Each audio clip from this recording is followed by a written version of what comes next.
She paid for a stranger's coffee, then saw him fire her boss the next morning. It means a lot. At 7:12 on a rainy Chicago morning, Mara Collins decided that adulthood was mostly just choosing which disaster deserved caffeine first.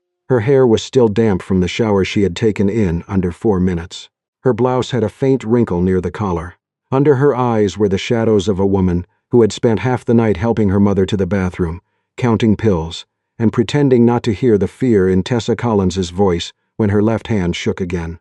Mara checked her bank app while standing in line at the cafe. 1842 technically, that was enough for coffee.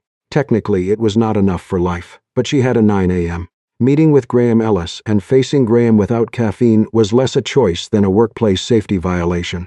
The cafe was packed with people in raincoats, earbuds, and expressions of private emergency. Everyone was late. Everyone was important.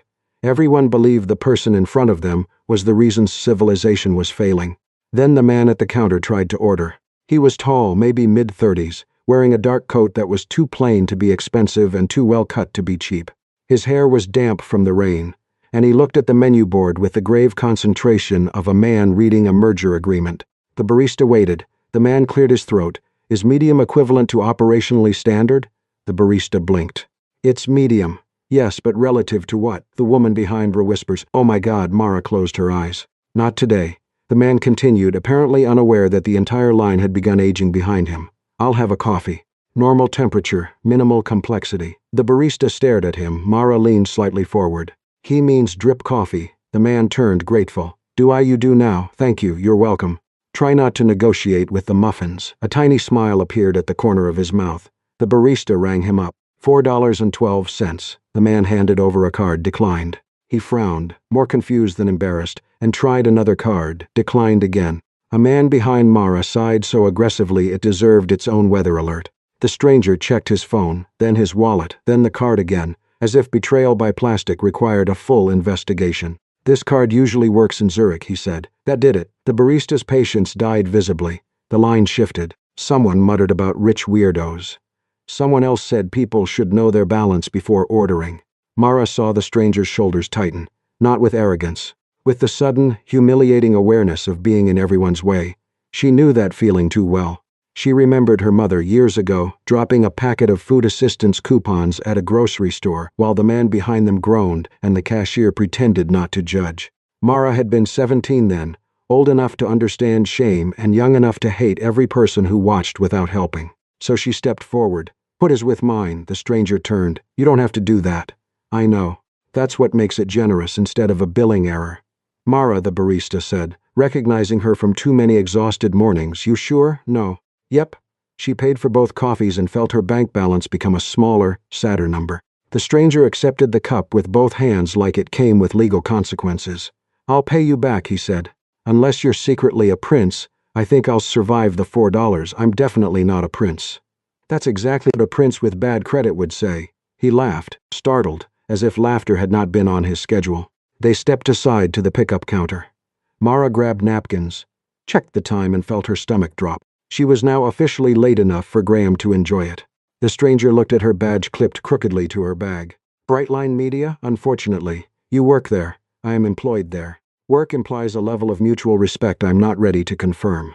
His expression sharpened slightly, though Mara was too tired to notice. What do you do? Officially, coordination assistant. Unofficially, human apology machine.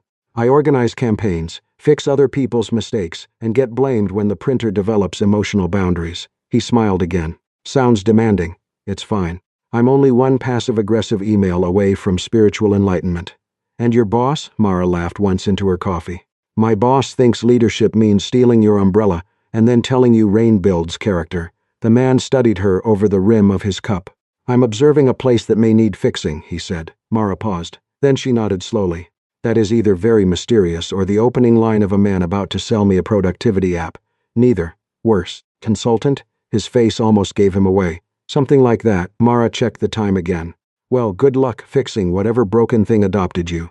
I have to go be professionally belittled. She hurried out into the rain. Evan Pierce watched her leave. He did not follow immediately. He looked down at the coffee she had paid for, then toward the glass towers across the street where Brightline Media occupied floors 14 through 18. Pierce Holdings had acquired the company 6 weeks earlier. Since then, anonymous complaints had piled up faster than quarterly reports. Bullying, retaliation, stolen work. HR silence. Evan had decided to observe quietly before making changes. He had not expected his first useful report to cost a stranger $4. Mara reached Brightline 9 minutes late. Graham Ellis was waiting near the conference room, like a man who had been personally betrayed by traffic, weather, and the concept of caregiving. "Mara," he said loud enough for the team to hear, "glad you could join us." She kept walking. "Good morning. That depends on whether you finished the deck. I sent it at 1:43 a.m. Yes, after I requested it at 6 p.m. Right. I should bent time." A few people looked down to hide smiles. Graham did not. His voice turned smooth and dangerous. "Some of us don't have the luxury of treating deadlines as emotional suggestions." Mara felt heat rise in her face. "My mother had a medical issue last night. And I'm sympathetic," Graham said, with no sympathy anywhere near him. "But people with complicated personal circumstances need to be especially careful about reliability." The room went still. Owen, the graphic designer beside the screen, looked at Mara, then away. He had helped her finish the visuals last night. He knew Graham had changed direction 3 times and then claimed the idea as his own. Mara swallowed. She needed this job. More specifically, she needed the insurance attached to this job. Her mother's rehab did not care about dignity, so she sat. The meeting began. Graham presented the campaign strategy Mara had built, using her phrases, her structure, even the line she had written at 1:18 a.m. While reheating soup for her mother, the team praised him. Mara took notes. By the time the meeting ended, her jaw hurt from not speaking. Graham called her back after everyone else left. He told her the revised deck needed to be redone before lunch. He told her her tone had been defensive. He told her Brightline valued team players, and team players did not make leadership manage around their personal lives. Mara nodded because nodding was cheaper than unemployment. When she stepped out of the room, she saw the coffee stranger standing near reception with a visitor badge. He looked different in the fluorescent office light, still damp from rain, still holding the coffee cup, still too composed for someone whose Zurich card had failed before 8 a.m. Mara forced a smile. "Please tell me you're not here to fix the printer. It bites." He looked past her toward the conference room, where Graham was laughing loudly on a video call with senior leadership. Then he looked back at her. "Does he always speak to you like that?" Mara shifted the stack of folders against her chest. She should have lied. She usually did. Instead, maybe because she was tired, maybe because he already owed her $4, she said the truth lightly enough to survive it. Only on days ending in Y, the stranger did not smile this time. He looked at Brightline's glass doors, at the rows of desks beyond them, and at Mara standing there with too much work and not enough protection. Then he said quietly, "Tomorrow may be different." Mara almost laughed. People who did not have to survive a place always thought tomorrow had better manners. "Sure," she said, "and maybe the printer will apologize." She walked back to her desk. Behind her, Evan Pierce touched the visitor badge clipped to his coat and looked again at Graham Ellis through the glass. Tomorrow, he thought, would indeed be different. By 9 the next morning, Brightline Media smelled like burnt coffee, printer toner, and fear disguised as productivity. Mara arrived early, not because she felt ambitious. Because Graham had sent 6 emails before sunrise, each one slightly more dramatic than the last.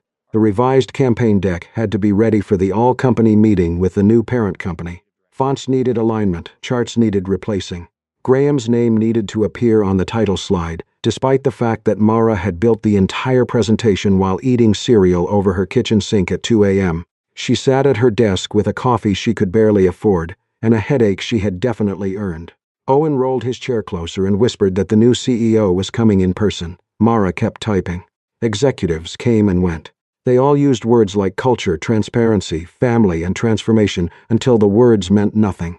The only transformation Mara cared about was turning her mother's insurance claim from pending to approved. At 9:47, Graham appeared beside her desk. His suit was immaculate, his smile was not. He reminded her that she was to sit near the wall and take notes. She was not to over-explain. She was not to correct leadership in front of the new owners. She was not to let her personal stress affect the room. Mara looked at the slides open on her laptop, her ideas, her structure. His team.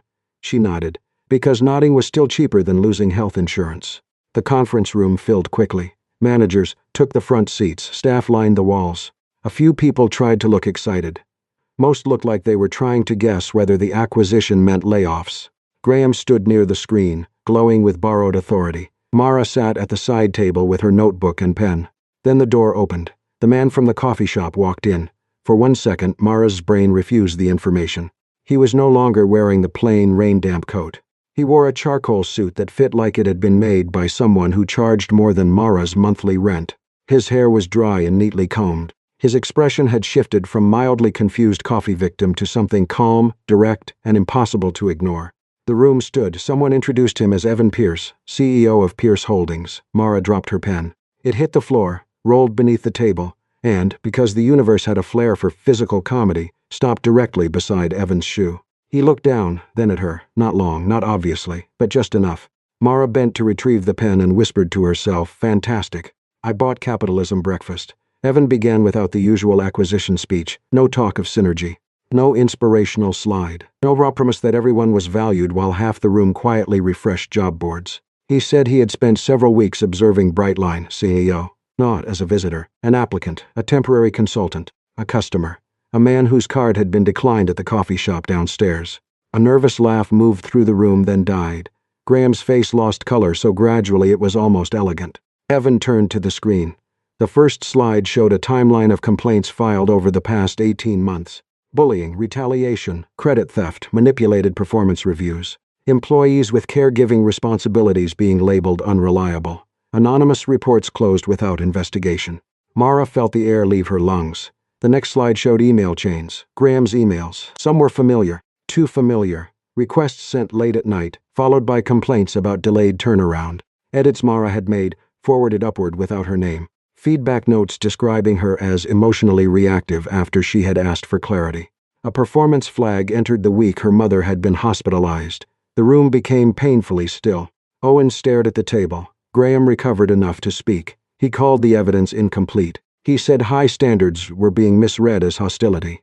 He said Brightline had been under intense pressure, and some employees struggled with accountability.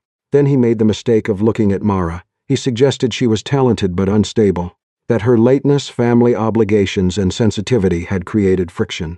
He implied, carefully enough for a lawyer but clearly enough for everyone else, that Evan had been influenced by a personal interaction outside the office. Mara felt every eye turned toward her, the coffee shop, the $4, her tired joke. Her life suddenly useful as evidence in someone else's trial. Her stomach twisted. Evan saw it, and stopped. He did not defend her as if she needed rescuing. He did not tell the room she was good or kind or deserving. He did not turn her into a symbol. He looked at Graham instead. "This is not about Mara Collins buying me coffee," he said. "It is about a company where everyone knew what was happening and learned to survive it quietly." No one moved. Evan continued. Graham Ellis's employment was terminated, effective immediately. The sentence landed with less drama than people might expect. No shouting, no gavel. Just a man in a perfect suit losing the power he had used to make other people small. Graham tried one more time. He said Evan was making a mistake. See if this would destabilize operations. He said staff needed discipline, not emotional theater. Evan listened. Then he said Brightline would undergo a full management review, not because one bad manager had been found, but because one bad manager had been allowed to thrive. That was when the room changed. Relief did not come all at once. People who had lived under Graham too long did not know how to trust clean air immediately. A few looked near tears. Others looked terrified. Some, like Owen, looked ashamed. Mara looked at the floor. She did not feel victorious. She felt exposed. After the meeting, people avoided her and stared at her at the same time. Owen came close enough to apologize, then seemed to run out of language. Mara spared him by pretending to check her email. Evan found her near the copy room, where she was trying to convince the machine to stop blinking paper jam when there was, in fact, no visible paper and plenty of emotional hostility. He stood a respectful distance away. She did not look at him, so she said, "Do I call you Evan, mister?" "Pierce or your majesty of declined debit cards," he almost smiled. "Evan is fine. Great. Evan." She shut the copier door harder than necessary. "Next time you want to understand poor people, maybe try asking before going undercover as a declined debit card." He absorbed that. "I deserved that. You deserved worse, but I'm at work." A pause. He thanked her for the coffee. Mara finally turned. The anger in her face was not loud, but it was precise. That coffee was not a job interview. It was not a character reference. It was not permission to drag me into your investigation. I know. Do you? Her voice lowered. Because when men like Graham hurt people, women like me learn to stay invisible. And today, suddenly, everyone saw me. Not because I spoke, Because you pointed a flashlight near where I was standing. Evan had no quick answer. That was the first thing Mara liked about him against her will. He did not fill the silence with leadership language. He let the truth make him uncomfortable. Finally, he reached into his wallet and took out a $5 bill. For yesterday, Mara stared at it, then at him. You're trying to reimburse the incident that caused my existential workplace crisis. I'm beginning to suspect that was poorly timed. Keep it, she said, taking her jammed printout from the copier at last. Consider it tuition. She walked away before he could respond. Evan looked down at the $5 bill in his hand. Then at the office beyond the glass, where people were already whispering, calculating, hoping, fearing. Yesterday, Mara had bought him coffee. Today, she had handed him the bill for everything he still did not understand. By the end of the week, Graham Ellis was no longer in the building, but somehow his shadow still had an access badge. Brightline did not become healthy because one man had been escorted out with a cardboard box and a face full of corporate betrayal. People still lowered their voices when managers walked by. Employees still apologized before asking questions. Calendar invitations still appeared after 6 p.m., with the cheerful violence of people who had forgotten workdays were supposed to end. Evan Pierce noticed all of it now. That was the problem with seeing clearly once. It made blindness harder to return to. He and Leah Morgan spent the next several days inside conference rooms with closed blinds, reading complaints that had been filed, buried, softened, or rerouted into useless language. Graham had been cruel, yes, but he had not invented the weather. Brightline had rewarded managers who produced fast results, even when those results came from fear. High turnover had been called team evolution. Burnout had been called growth pressure. Stolen work had been called leadership synthesis. Leah placed one report after another in front of Evan without mercy. He wanted to be angry at Graham. It was easier. Leah did not let him. She reminded him that toxic leaders rarely survived alone. Someone approved their numbers. Someone ignored their methods. Someone called the complaints ins nudge because the quarterly charts looked clean. Evan knew who that someone had been. Not directly, not intentionally. But his company had bought Brightline and studied its revenue before it studied its people.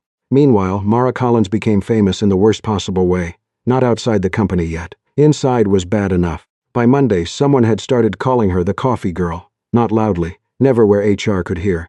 But she heard it in the pause before conversations stopped. She saw it in the way coworkers who once asked her for help now hesitated, as if kindness had become politically dangerous. Some people thought she was lucky. Some thought she had orchestrated Graham's downfall with a $4 beverage and feminine witchcraft. Owen apologized 3 times, each one more awkward than the last, until Marfa finally told him that if he apologized again, she would assign him a feelings spreadsheet and make him color-code his shame. He stopped, mostly. Evan wanted to fix it. Of course he did. Fixing was his native language. He wanted to move Mara to a better team, give her a raise, assign a formal title, announce protections, escort every whispering employee into a values workshop until they became better citizens through exhaustion. Leah watched him outlining possibilities on a whiteboard and sighed. She is not a damaged department. Evan capped the marker. I know that. No, Leah said. You know it intellectually. Emotionally, you are 2 minutes from turning her into a special initiative. That irritated him because it was accurate. So instead of acting, Evan did something far more uncomfortable. He asked permission. Mara was out for the afternoon taking her mother to a follow-up appointment. Evan sent her a message asking whether he could stop by to apologize for the disruption Pierce Holdings had brought into her life. Mara did not answer for 43 minutes. Then she sent an address in one line. Do not bring flowers. My mother will assume you're guilty of murder. Tessa Collins lived in a small apartment full of books, pill organizers, and stubborn dignity. She was thinner than Evan expected, with a knitted blanket over her knees and the sharp eyes of a woman who had once been a librarian and still knew exactly when someone was overdue. Mara opened the door with suspicion. Evan stepped in holding nothing. Tessa approved of that immediately. So you're the coffee man, she said. Evan paused. That appears to be my title now. I've heard worse titles for CEOs. Mara made a sound that might have been a cough or a laugh. Evan apologized to Tessa for the stress caused by the investigation, the office gossip, and the company's failure to protect Mara sooner. He had prepared the apology carefully in his head. Tessa listened. Then she said a man who apologized in complete sentences was either genuinely sorry or raised by a very strict grandmother. Evan blinked. My grandmother was terrifying. I knew it. Mara laughed then unexpectedly, and the sound did something inconvenient to Evan's chest. It was not the first time he had found Mara beautiful. but it was the first time he saw her in a room where she was not bracing for impact. She handed her mother tea, adjusted a pillow, rolled her eyes when Tess asked if the CEO had eaten lunch, and threatened to serve him crackers from the emotionally unavailable shelf. For 20 minutes, Evan forgot how to be impressive. He sat on a faded chair with one loose leg and drank tea that tasted vaguely medicinal, while Tessa asked him whether he knew the difference between helping a woman and annexing her life. He said he was learning. Tessa nodded as if that was barely acceptable. That evening, Evan made his next mistake. He sent Mara an email. The subject line read, "Proposal for dinner conversation." The body included 4 numbered items. Apology, continuation, clarification of non-work intentions, mutual food selection, optional dessert. Mara replied 8 minutes later. Rejected. Too many bullet points. Also, optional dessert is emotionally suspicious. Evan stared at the screen in his office for a full minute. Then, for reasons he could not fully defend, he smiled. The next morning, Mara found a folded piece of paper on her desk. No company letterhead, no assistant, no calendar invite, just handwriting. "Would you like to have dinner with me?" No agenda. "Dessert not optional if you want it." Mara read it twice. Owen peeked over the divider. She threw a paperclip at him without looking, but she smiled, not enough to say yes. Enough to make Evan, watching from the glass conference room like a man pretending not to watch, nearly walk into a chair. The real test came during the employee feedback session that afternoon. Leah had insisted it be voluntary. Anonymous submissions had been gathered, but several employees chose to speak in person. Some talked about Graham. Others talked about managers who remained.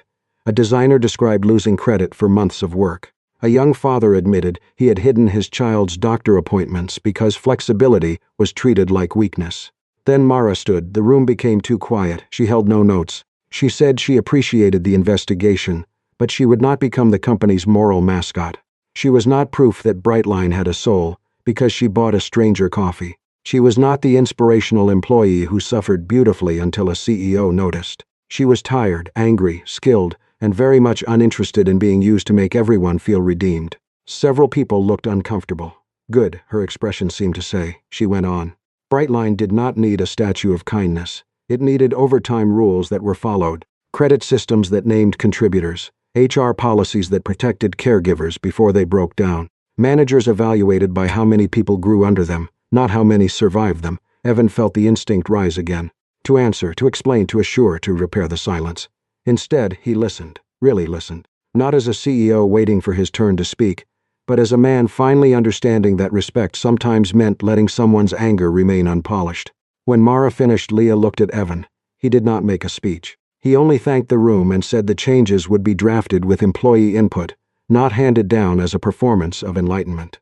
Afterward, Evan found Mara near the stairwell. She had the folded dinner note in one hand. "I'll join the reform team," she said. "Paid consulting hours, real authority over the practical stuff, scheduling, credit, caregiver policies, complaint escalation. Done, and I'm not your redemption arc." Evan looked at her, then at the note in her hand. "Good," he said. "I was hoping to become a person, not a storyline." Mara tried not to smile, failed. "Dinner is not guaranteed," she said. "Understood. And if dessert becomes a bullet point again, I'm reporting you to Leah. That seems fair." She walked away. This time Evan did not follow. He had learned at least that much. The story leaked on a Wednesday morning. By 8:30, 3 people had sent Mara the same article. By 9:15, everyone at Brightline was pretending not to read it. The headline was exactly as humiliating as she feared. She paid for a stranger's coffee. Then he fired her boss the next morning. There was a blurry photo of Evan outside the cafe, taken from someone's social media post, and an even blurrier one of Mara walking into Brightline with wet hair and the expression of a woman who had not consented to becoming content before breakfast. The internet loved it. Of course it did. It had everything: a tired young woman, a secret CEO, a terrible boss, a $4 act of kindness, and enough class tension to make strangers feel morally refreshed while scrolling on their lunch breaks. By noon, the comments had begun naming her coffee girl. Mara hated that most of all. She was not a girl.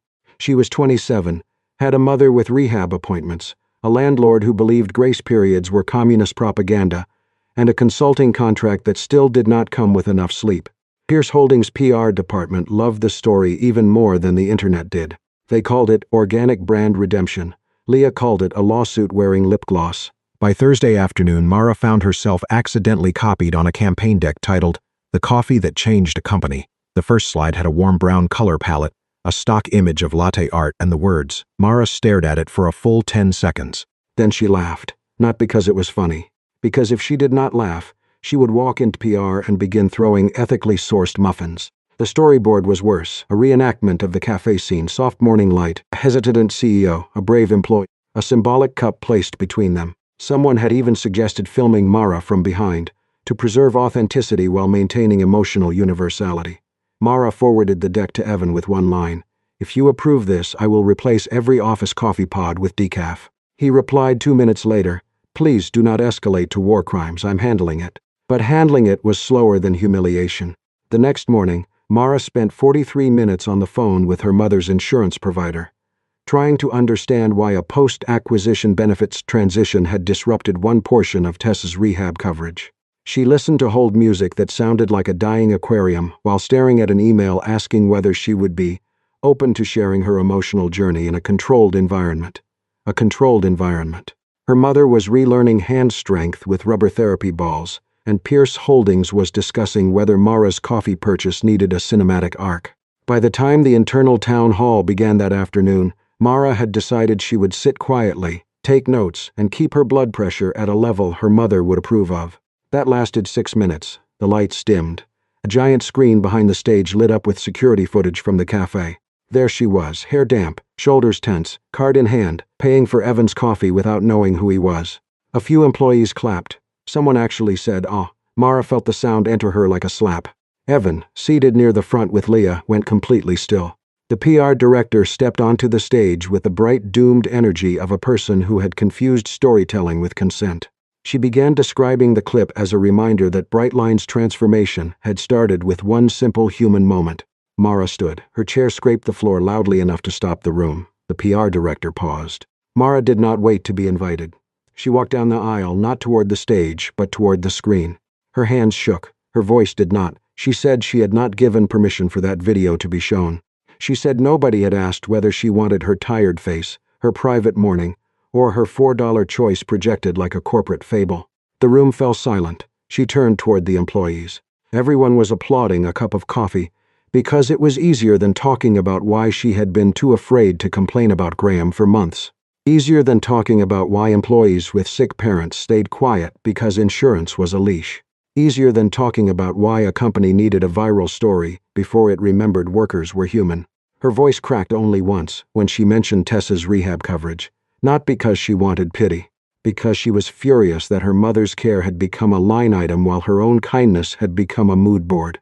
Evan stood. The PR director turned toward him as if expecting rescue. She did not get it. He walked to the control table himself and stopped the video. The screen went black. Then he faced the room. His apology was not polished. That made it better. He said the company had taken Mara's moment without consent and used it to make itself feel better. He said that was not transformation. It was extraction with warmer lighting. He apologized to Mara in front of everyone, not for making her uncomfortable, but for allowing the company to repeat the same old habit in a more attractive form, taking from people with less power and calling it inspiration. Then he canceled the campaign. No teaser video, no interview, no coffee slogan, no brand redemption arc. The PR team looked physically wounded. Leah looked like she might finally sleep 8 minutes tonight. Mara sat down slowly, unsure whether she wanted to cry, laugh, or invoice someone for emotional damages. The cancellation cost Evan more than embarrassment. Within hours, the board called an emergency meeting. A major investor argued that public sympathy was valuable and reform was expensive. The new caregiver benefits review, management training, complaint system, and insurance corrections would add costs with no guaranteed return. Evan listened from the head of the table. Mara was there as part of the reform team, seated beside Leah, not as a symbol but as a paid consultant with a folder full of practical recommendations and very little patience left. The investor called the proposed changes emotionally reactive. Evan almost smiled at the phrase. Graham would have loved it. Then he answered. He said if doing the right thing only survived when it was cheap, it was never a value. It was decoration. He said Pierce Holdings had bought Brightline's revenue but had inherited its people, and people were not operational clutter. He said the cost of a humane workplace was not a threat to the business. It was the price of no longer lying about what kind of company they wanted to be. The room did not cheer. Boardrooms rarely did, but something shifted. Mara watched him carefully. This time, he was not defending her. Not the coffee, not the viral story. He was defending a principle even when it made the math uglier. That mattered. Later, they ended up in the stairwell because the elevators were full, and Mara claimed she needed oxygen not filtered through investor panic. Evan followed at a respectful distance. For several flights, neither of them spoke. The concrete stairwell smelled faintly of dust and emergency paint. It was the least romantic place in Chicago, which somehow made it safer. Mara stopped on the landing. "You're less terrible than I expected," she said. Evan placed a hand over his heart. "That may be the most romantic performance review I've ever received." She tried not to smile, failed. There was no kiss, no dramatic confession, only a tired woman leaning against a railing and a CEO learning that love, like leadership, began when he stopped trying to own the story. For once, the silence between them did not feel awkward. It felt like trust taking its time. A few months later, Brightline Media was not perfect, but it was no longer pretending the old problems had been misunderstandings. Managers were evaluated by team feedback, not just campaign numbers. Credit on projects had to be documented. Caregiver benefits were reviewed after the merger, and Tessa's rehab coverage was restored, not as a favor to Mara, but as part of a company-wide correction. Mara did not return to her old role. She finished her contract on the reform team, then enrolled in a communications leadership program she had delayed for years. She still consulted for Brightline part-time, but now she entered meetings as someone whose voice belonged there, not as someone waiting to be interrupted. Tessa recovered slowly, with the stubbornness of a woman who refused to let a stroke ruin her library card signature. She also developed a dangerous fondness for teasing Evan. Whenever he visited, she asked if he had learned to order coffee like a normal citizen yet. Evan always said he was making progress. Mara always said the evidence was limited. He was still under pressure. The board still questioned costs. Some executives still believed kindness looked better in speeches than in budgets. But Evan had changed in one important way. He stopped disguising himself to hear the truth. He asked employees questions directly. Then he waited long enough for honest answers. He listened without turning every feeling into a dashboard, though Leah still caught him trying twice and confiscated his marker. One rainy morning, Mara walked into the same cafe where everything had started. Evan was already at the counter. This time his card worked. His ordering, however, remained a public concern. He asked for a seasonal drink and pronounced it so badly the barista stared at him, as if he had personally injured Autumn. Mara laughed behind him. Evan turned, and the smile that crossed his face was not CEO polished. It was relieved, human. "You got the size right," she said. "I've grown. You said pumpkin like it had betrayed you. It was an unfamiliar vowel situation." He paid for 2 coffees. When Mara picked hers up, she saw the receipt tucked beneath the cup. On it, Evan had written, "Paid forward, not paid back." She looked at him. He did not rush to explain, which proved he really had learned something. Then he said he was not trying to repay the $4. He was not trying to balance the universe, settle a debt, or turn her into the woman who had changed his company with caffeine. He wanted coffee with her because he wanted to know Mara Collins beyond the story everyone else kept trying to tell. Mara held the cup in both hands. "Note," she said. "No PR, no agenda, no emotional town hall disguised as a date. I left the bullet points at home." She studied him for a moment, then smiled. "Okay. Coffee." They sat by the window while rain softened Chicago into silver and gray. This time, Mara was not calculating how much money remained in her account. Evan was not pretending to be anyone else. The coffee between them was not proof, payment, or apology. It was simply warm. And maybe love had not begun when Evan fired her boss. Maybe it began later, when he stopped using her kindness as a mirror for his own goodness, and started seeing her as a woman with the right to choose her own story. If this story touched your heart, tell me in the comments. Would you forgive Evan after learning the truth? And have you ever done one small act of kindness that changed more than you expected? Please like and subscribe Soul Stirring Stories channel. Real love is not repayment. Sometimes it is simply someone sitting across from you, no agenda, no performance, finally ready to see you as yourself.